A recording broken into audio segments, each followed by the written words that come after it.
Hello users, welcome to web services. இன்றைக்கி நாம் cover பண்ண டாபிக் என்னென்னு பார்த்தீங்கன்னா, ஒரு 100 ருபீஸ் 2010 வச்சுருந்தோன்னா அதோட இன்றைக்கி கரண்ட் வேல்யூ எவ்வளோ இருக்கும் அப்படிங்கிறத தான் இன்றைக்கி நம்ம பார்க்க போகிறோம். ஏன் இந்த பர்டிகுலர் டாபிக் அப்படின்னு நீங்கள் கேட்டிங்கன்னா, today the current generation most of them do not know where to invest their money wisely. So அதை மனசில் வச்சுட்டு வி ஜஸ்ட் தாட் ஒரு topic that will help them invest where at the right place அப்படிங்கிறதுக்காக தான் இன்றைக்கி இந்த போஸ்ட்டை நான் பண்ணுறேன். அதுக்கு முன்னாடி ஜஸ்ட் இன் கேஸ் யாராவது என்னோடய சேனலை சப்ஸ்கிரைப் பண்ணலன்னா please click on subscribe, plus பக்கத்துலேயே பெல் ஐக்கான் இருக்குது, அதையும் நீங்கள் கிளிக் பண்ணிட்டீங்கன்னா as and when I post videos you should be able to view that. Now let's get into the video. இதை பார்த்தீங்கன்னா it's just a pure example but with the current scenario. இதில் பார்த்தீங்கன்னா 100 rupees 2010 ஒருத்தவங்க வச்சுருக்காங்க. அது இன்றைக்கோட current value எவ்வளோ அப்படிங்கிறத தான் இதில் நீங்கள் பார்க்க போகிறீங்க. அந்த 100 ருபீஸை ஒரு காரில் இன்வெஸ்ட் பண்ணியிருந்தோன்னா அது 90% டெப்ரிஷியேட் ஆகி வித்தின் 10 இயர்ஸ் அதோட வேல்யூ 10 ருபீஸாக மாறி இருக்கும். ஒரு கேஷாக பார்த்தீங்கன்னா obviously cash will have a daily value. So அதனால் அது எந்த மாற்றமும் எந்த சேஞ்சஸும் இருக்காது. So 100 rupees is equal to 100 rupees. ஒரு சேவிங்ஸ் அக்கௌண்ட்டில் நீங்கள் 100 ருபீஸை போட்டு வச்சுருந்தீங்கன்னா இன்றைக்கி அதோட வேல்யூ 145 ருபீஸாக இருக்கும். அதே இதுவும் ஒரு சில்வரை பர்ச்சேஸ் பண்ணியிருந்தீங்கன்னா after 10 years it would have become 178 rupees. Now let's talk about fixed deposit where majority of the Indians do invest their money in it.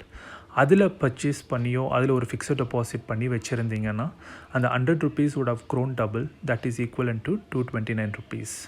Gold is also an equivalent investment wherein it would have become 269 rupees. இதெல்லாம் some of the investments that every individual will do. ஆனால் stocks நிறைய பேர் அதை தொட்டது கிடையாது.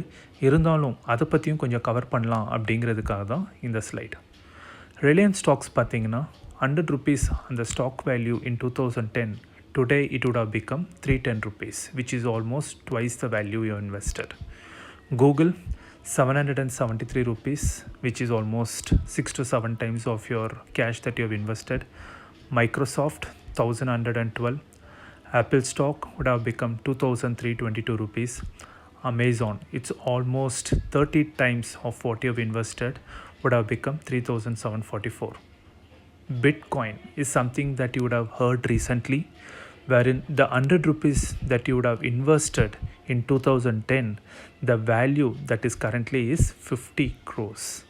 This is something which is very abnormal. So Bitcoin la போகிறது it's just a thought, but I'm just giving you an overview on where you should invest. Maybe other than Bitcoin, rest all can be looked into for consideration. இப்போது இன்னொரு additional இன்ஃபர்மேஷனும் உங்களுக்கு தரலாம் so that you would know how to wisely invest your money அப்படிங்கிறத தான் நம்ம இப்போ பார்க்க போகிறோம். This is just a pure example, okay, ஆனால் it's again a live data wherein if someone would have had 100 rupees in 1958, இன்றைக்கி அதோட value என்னன்னு கேட்டிங்கன்னா நிறைய பேர் அதை நம்ம கேல்குலேட் பண்ணியிருக்கவும் மாட்டோம். அது எவ்வளோ வேல்யூவாக இருந்திருக்குன்னு கூட நிறைய பேருக்கு தெரியாது. இதுதான் லைஃப் ஃபேக்ட். இன்றைக்கி நீங்கள் பார்த்தீங்கன்னா அந்த 100 ருபீஸோட வேல்யூ 98.8% டிப் ஆகி அதோட value would have become 1 rupee 20 paise. இன்றைக்கி தான் அதோட வேல்யூ அதுதான். That is after 62 years, okay, person would have had 100 rupees in 1958 would have been a rich person because 100 rupees is a very big amount in 1958. ஆனால் அதே 100 ருபீஸை வைஸாக நம்ம invest பண்ணாமல் அதை அப்படியே ஐடியலாக வச்சுருந்ததுனால அதோட வேல்யூ டெப்ரிசியேட் ஆகி இன்றைக்கி அதோட வேல்யூ 1 rupee 20 paise மாறிடுச்சு. இதுதான் இன்றைக்குள்ள கரண்ட் சினாரியோ. ஓகே, இப்போது இந்த மணியை நீங்கள் 100 ருபீஸ் கையில் வச்சுருந்தீங்கன்னா அதை எங்கே நீங்கள் வைஸாக இன்வெஸ்ட் பண்ணிவிட்டு அதோட ரிட்டர்ன்ஸ் நீங்கள் எவ்வளோ பார்த்துருக்கலாம் அப்படிங்கிறத தான் இப்போ நீங்கள் இந்த சைட்டில் பார்க்க போகிறீங்க.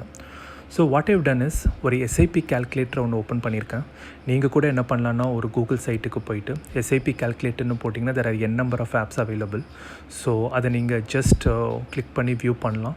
So I will tell you how to use that. So accordingly you can decide நீங்கள் எவ்வளோ எதில் இன்வெஸ்ட் பண்ணணும் அப்படிங்கிறது தான் இந்த கேல்குலேட்டரே உங்களுக்கு கைட் பண்ணும். இந்த பர்டிகுலர் எக்ஸாம்பிள் பார்த்தீங்கன்னா I'm going with same 100 rupees. அதை இன்வெஸ்ட் பண்ணியிருந்தோன்னா அது எவ்வளோ கிடைக்கும் அப்படிங்கிறது தான் இந்த சைட்டில் நம்ம பார்க்க போகிறோம். இப்போ 100 rupees வச்சுருக்கோம். There are two ways. Either you can do month on month are you can do for quarterly. நான் மந்த் ஆன் மந்த்தே செலக்ட் பண்ணுறேன். அதோடைய எக்ஸ்பெக்டட் ரேட் ஆஃப் ரிட்டர்ன் அப்படின்னு பார்த்தீங்கன்னா நான் 10% போட்டிருக்கேன். 10% which is very minimum in terms of debt schemes. Debt ஸ்கீம்ஸில் வந்துட்டு risk ரொம்ப கம்மி. அதனால my suggestion for those who wants to invest and want to keep their money safe, I would suggest them to go for debt schemes rather equity schemes. Equity schemes have 100% exposure to shares which will have more number of risk.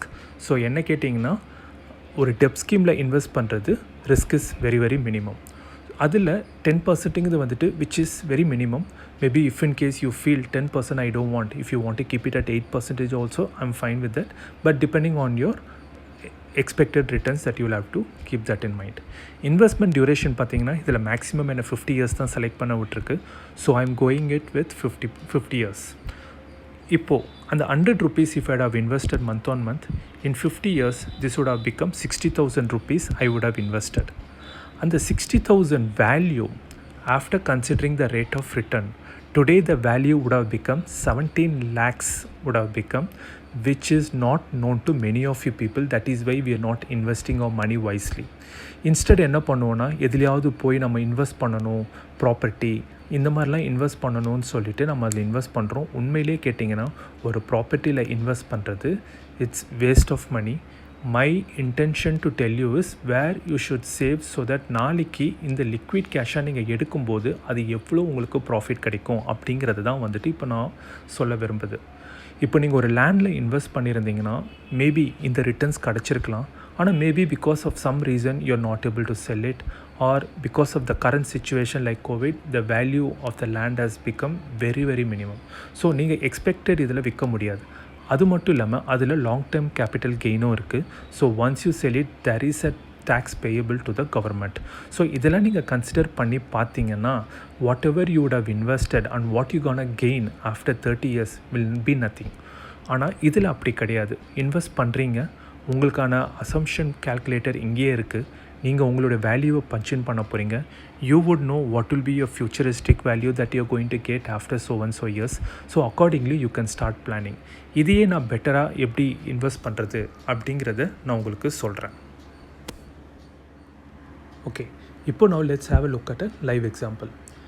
இப்போ ஒருத்தவங்கனால monthly வந்துட்டு நம்ம 1000 rupeesனால் அதை மாற்றிப்போம், which is very common for every Indian to invest.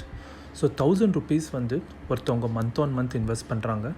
Expected rate of return since we don't want risk, I'm keeping it as 10%, which is very normal in today's scenario. Duration பார்த்தீங்கன்னா 30 years is the when people will start investing. So நம்ம retirement age வந்து 60னா I am keeping the duration as 30 yearsன்னு நான் மாற்றிக்கிறேன். So I would have invested 3.6 lakhs rupees. Okay, இந்த 30 yearsக்கு 1000 rupees invest பண்ணுறதுனால நான் இன்வெஸ்ட் பண்ணியிருக்க அமௌண்ட் வந்து 3.6 lakhs இன்வெஸ்ட் பண்ணியிருக்கேன். ஆனால் பாருங்கள், the returns that I would be getting after 30 years will be 22.6 lakhs rupees, which is not known to any of or majority of the Indians. That is why they end up investing in stocks or they invest in silver, gold, real estate, everything. ஆனால் இப்படி ஒரு option இருக்குது, நிறைய பேருக்கு தெரியுது கிடையாது. 1000 is nothing. நீங்கள் நினச்சி பாருங்கள், 1000 rupees இன்வெஸ்ட் பண்ணுறோம், which is just a small amount of what you get. ஆனால் உங்களுடைய இன்கம் பாருங்கள், after so many years you are getting 22.6, which is almost 21 times higher than what you have invested. So this is the right way of investing your money. Mutual fund அதுவும் debt ஸ்கீம்ஸில் risk is very very minimum. அதனால் you can close your eyes, just trust and you can go and invest. Equity மார்க்கெட்டை avoid பண்ணுங்கள். For people who don't want to take risk, I would suggest that you 100% go with debt schemes. Debt schemஸில் risk ரொம்ப ரொம்ப லெஸ்ஸாக இருக்கும். அதனால் நீங்கள் achieve பண்ணணுன்னு நினைக்கிற டார்கெட்டை நீங்கள் ஈஸியாக உங்களால் அச்சீவ் பண்ணவும் முடியும். This is the info on how you can invest. நான் ஷேர் பண்ணணும்னு நினச்சேன். If this is helpful, நீங்களும் ஒரு மியூச்சுவல் ஃபண்ட் அக்கௌண்ட் ஓப்பன் பண்ணி நீங்களும் இன்வெஸ்ட் பண்ணலாம். Just in case you want any info, நீங்கள் கமெண்ட் செக்ஷனில் எனக்கு கேள்வி கேட்கலாம். I will help you guys on how to invest in mutual fund so that you have your money safe and which will help you in your long tenure. Thank you for listening. Just in case என் சேனலை நீங்கள் subscribe பண்ணனா, please click on subscribe button. பக்கத்துலேயே வந்து bell ஐக்கானும் இருக்குது. அதையும் நீங்கள் select பண்ணிட்டீங்கன்னா as and when I post videos you should be able to view that. Thank you. Have a great day.